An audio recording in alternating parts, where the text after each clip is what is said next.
समाज में नारी की पूजा होती है, उसे शक्ति माना जाता है, उस समाज का विकास होता है।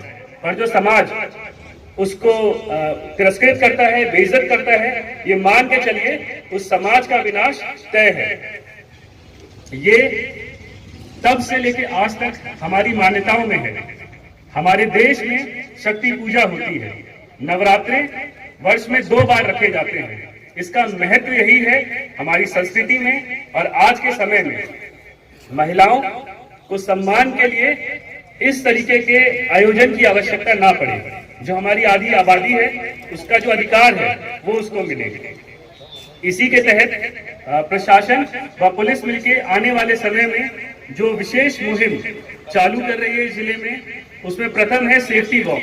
सेफ्टी वॉक का अर्थ है आपके जो भी गली हैं, मोहल्ले हैं, जहां पर छेड़खानी की, सीटीबाजी की घटनाएं होती हैं, वहां पर उनको चिन्हांकित किया जाए, उनको लोकेट किया जाए और लगातार निर्भया पेट्रोलिंग के माध्यम से हमारे जितने भाई हैं, मित्र हैं, ऑटो संचालक हैं, टैक्सी संचालक हैं, वो हमें बताएं यहाँ पे शराबियों का जमावड़ा है, जो लोग नशीले पदार्थों का इस्तेमाल करते हैं उनका है, ग्रुप है, जो भी इस तरीके की हरकतें करते हैं, हम सबका दायित्व है कि हम अपने गली को, अपने मोहल्ले को, अपने शहर को, अपने जिले को इतना सुरक्षित करें।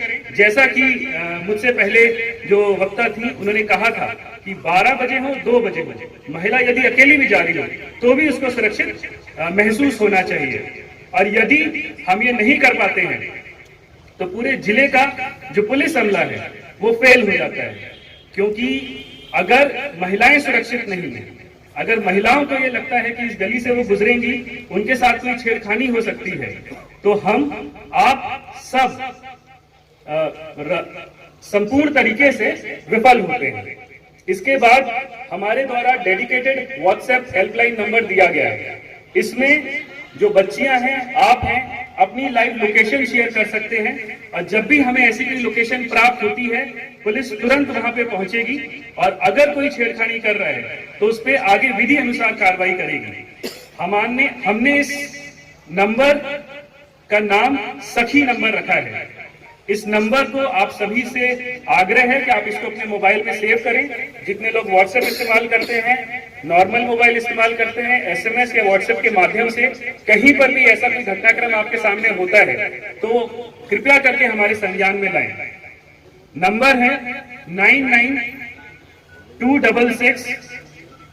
नंबर मैं फिर से रिपीट करता हूं, 9926647708।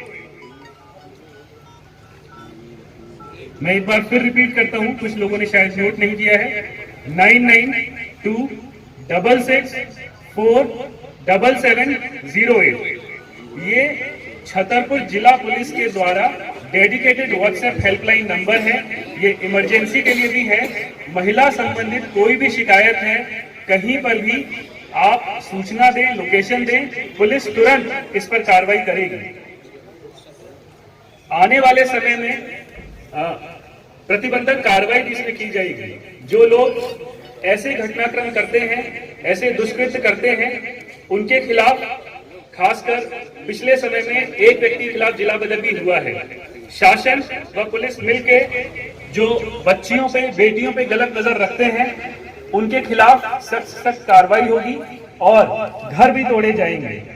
तो उनके लिए संदेश साफ है, या तो ऐसे जब विचार उनके पास आते हैं, उनके मन में आते हैं, तो वो ये जिला या प्रदेश वो छोड़ दें, क्योंकि ऐसे घटनाक्रम करने के बाद इस जिले में तो उनका रहना नामुमकिन है। इसके पश्चात RTO साहब ने खासकर पब्लिक ट्रांसपोर्ट के इस्तेमाल को लेकर बताया था। एक और महत्वपूर्ण बिंदु है जो मैं आप सबके संज्ञान में लाना चाहता हूं, बहनों के और बेटियों के अनुभव क्या होते हैं। आज तक पिछले कुछ वर्षों की जब समीक्षा की गई है तो जितने भी दुष्कर्म, छेड़खानी के घटनाक्रम हुए हैं, उसमें फरियादी बच्ची या महिला पहले से ही उस आरोपी या अभियुक्त को जानती है। 98% प्रकरण ऐसे हैं जहां पे पहले से हमारी बेटियां, बहनें जो उनके साथ छेड़खानी कर रहा है उनको वो जानती है। और जन्म से लेके अंत तक सभी के अपने अनुभव हैं। ये वो अनुभव हैं जो बेटियां, बहनें, माताएं समझती हैं, पर पुरुष प्रधान जो समाज है और जो हम आप लोग हैं वो उतने अच्छे से नहीं समझ सकते। इसलिए जरूरी है कि आप अपनी बहनों से, बेटियों से बात करें, उनके अनुभव वो आपको खुल के बताएं। यदि वो सड़क पे चल रही हैं, स्कूल जा रही हैं, कोचिंग जा रही हैं, अगर उनके साथ कोई छेड़खानी कर रहा है तो अपराधी वो नहीं है, अपराधी वो है जिसमें हिम्मत है, जो साहस है, जो उनके साथ गलत करने की सोचता है, जिसके मन में ये धारणा है। हमको उस पर कार्रवाई करनी है। बच्चियों को घूमने से नहीं रोकना है, उनको शिक्षा दिलानी है। स्कूल जाते समय, कॉलेज जाते समय, कोचिंग जाते समय कहीं पर भी ऐसा कुछ होता है, आप जब अपने ऑटो से, टैक्सी से किसी को भी कहीं पे लेके जाते हैं, चाहे ऑटो हो, चाहे गली हो, चाहे मोहल्ला हो, कहीं पे भी ऐसा है, अगर आप हमारी जानकारी में लाते हैं, हम आश्वासन देते हैं अगले 1 घंटे के अंदर कार्रवाई होगी और हमेशा के लिए वो गली, वो मोहल्ला हमारी बच्चियों के लिए, बहनों के लिए हम सुरक्षित करेंगे।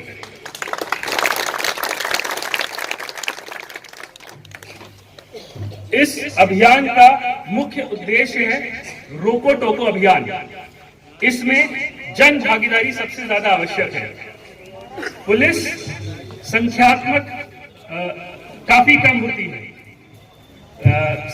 आपका जो पॉपुलेशन है उसके अनुपात में, पर यदि हम इसको समाज की चेतना में लाते हैं, संज्ञान में लाते हैं, और यदि ये व्यापक क्रांति का रूप लेती है और हर व्यक्ति यहाँ से जाके जिम्मेदारी लेता है, दायित्व लेता है कि अगर उसके आसपास कोई भी ऐसा घटनाक्रम हो रहा है, कोई भी उसका ऐसा अनुभव है, जरूरी नहीं है कि ये अनुभव आप इंतजार करें जब तक आपके परिवार में ना हो, तब तक आप पुलिस को रिपोर्ट ना करें। आपका परिवार, आपका मोहल्ला है, आपका शहर है, आपका जिला है। अगर आप इस घटनाक्रम को रोकते हैं तो भविष्य में ऐसा घटनाक्रम आपके परिवार में भी नहीं होगा, इसका आपको फायदा रहेगा। अगला है, हमको हिम्मत तोड़नी है उन लोगों की जो गली में, सड़क पे, पार्क में, कोचिंग के बाहर खड़े होके हिम्मत रखते हैं कि वो बच्चियों के साथ छेड़छाड़ करते हैं। वो चाहे कोई भी हो, किसी के बेटे हो, किसी के भाई हो, यहाँ पर कोई फर्क नहीं पड़ेगा। आने वाले समय में जिसमें जितनी हिम्मत होगी उसकी हिम्मत उतनी तोड़ी जाएगी। अगर उसके मन में विचार आया तो भी उसको रोका जाएगा, पर अगर उसने छेड़खानी की घटना की तो जैसा कि शासन की मंशा है, घर भी तोड़े जाएंगे, जेल भी भेजा जाएगा और जुलूस भी निकाला जाएगा। बदलते समाज में महिला सशक्तिकरण बहुत आवश्यक है। ये पूरा अभियान, इसकी जो नोडल है वो अनुरक्ति सबनानी है। मैं उनको बहुत बहुत आभार व्यक्त करता हूँ। एक बहुत ही कुशल संचालन और पूरे जिले में एक व्यापक पैमाने पे इस कार्यक्रम को किया जा रहा है और जिले में ये जो कार्यक्रम हो रहे हैं वो प्रदेश स्तर पे सर्वश्रेष्ठ कार्यक्रम हो रहे हैं। इस चीज का मैं आपको आश्वासन देता हूँ। तो एक बार हमारी जो महिला प्रकोष्ठ की नोडल अधिकारी हैं जो सम्मान अभियान को पूरे जिले में व्यापक स्तर पे कर रही है, एक बार जोरदार तालियां आप उनके लिए। दूसरा अभिवादन मैं हमारी जो महिला पुलिस कर्मचारी हैं जो दिन रात ड्यूटी करती हैं, उनके पारिवारिक दायित्व भी हैं, उनको घर भी देखना होता है, नौकरी भी देना होता है। मैं हाथ जोड़ के आपका अभिवादन करता हूं, अभिनंदन करता हूं। आपकी वजह से ये शहर और ये जिला सुरक्षित है। मैं अंत में यही कहना चाहता हूं कि मैंने अपने उद्बोधन की शुरुआत भारत माता की जयकारे से की थी। हिंदुस्तान इकलौता ऐसा राष्ट्र है जो अपनी भूमि को माता का दर्जा देता है। विश्व में ये परंपरा कहीं नहीं है। आने वाले समय में जिले से, प्रदेश से ये संदेश जाना चाहिए कि महिलाओं के लिए सबसे सुरक्षित छतरपुर जिला है और इसमें आप हमारा सहयोग करेंगे। पूरे विश्व की नजर हिंदुस्तान पे रहती है और ये सम्मान अभियान आपके सहयोग से जन क्रांति बनेगा।